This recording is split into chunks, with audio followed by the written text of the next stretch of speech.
নমস্কার বন্ধুরা, আজকের আলোচনার বিষয় ক্লাস 10 এর ইউনিট 1 এর এক্সারসাইজ গুলি। 1 নম্বর প্রশ্ন বলা রয়েছে, choice the correct alternative to complete the following sentence. বলেছে এখানে যে সমস্ত অপশানগুলি দেওয়া রয়েছে এখান থেকে সঠিক উত্তরটি বেছে নিয়ে এই সেন্টেন্সগুলিকে সম্পূর্ণ করতে। এর দাগের প্রশ্ন, উইথ এ শাডার স্বামী রিয়েলাইজ দ্যাট ইট ওয়াজ।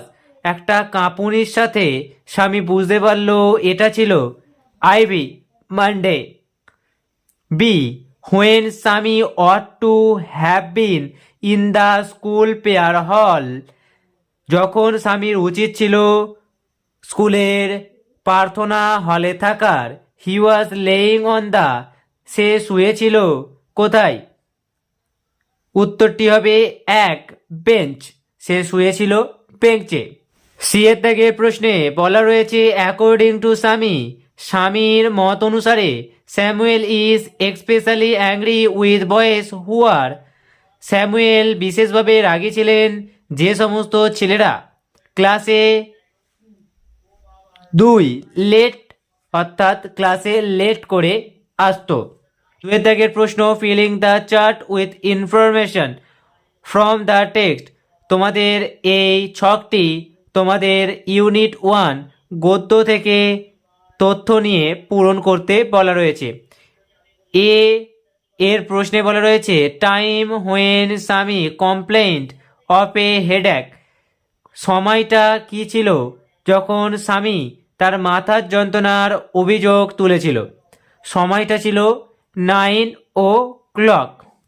বিয়ের দাগের প্রশ্নে, পারসন হু অর্ডার্ড স্বামী two dress up and go to school. কোন ব্যক্তি স্বামীকে আদেশ দিয়েছিল ড্রেস পরতে, অর্থাৎ পোশাক পরতে এবং স্কুলে যেতে? উত্তরটি হবে ফাদার, অর্থাৎ স্বামীজ ফাদার্স।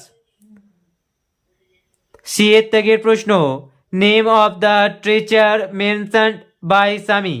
স্বামীর দ্বারা উল্লেখিত টিচারের নাম কি ছিল? স্যামুয়েল।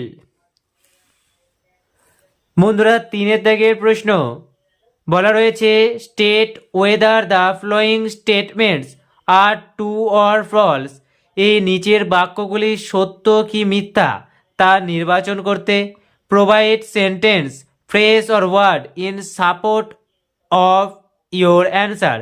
তোমার অ্যান্সারটির প্রমাণস্বরূপ একটি সেন্টেন্স টেক্সট থেকে তুলে সাপোর্টিং স্টেটমেন্ট হিসাবে তোমাদের দিতে বলা হয়েছে। এর থেকে প্রশ্ন বলা রয়েছে, স্বামী said that he had a headache. স্বামী বলেছিল তার মাথার যন্ত্রণা হচ্ছে।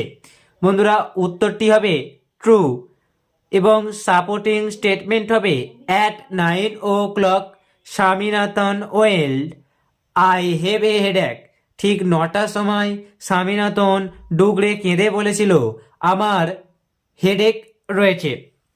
বিয়ের প্রশ্ন, Swami was lying in his father's room. Swami শুয়েছিল তার বাবার ঘরে। উত্তরটি হবে ফলস, কারণ স্বামী তার মায়ের ঘরে শুয়েছিল। সাপোর্টিং স্টেটমেন্টে কি লিখবে? Swami was lying on the bench in mother's room. Swami তার মায়ের ঘরের বেঞ্চে শুয়েছিল। সি এর দাগের প্রশ্ন, অ্যাকর্ডিং টু স্বামী, স্বামীর মত অনুসারে the headmaster was not afraid of Samuel. Headmaster স্যামুয়েলকে ভয় পেতেন না। উত্তরটি হবে ফলস এবং সাপোর্টিং স্টেটমেন্ট হবে, they say that even the headmaster is afraid of him. তারা বলে যে এমনকি হেডমাস্টারও নাকি স্যামুয়েল বাবুকে ভয় পান।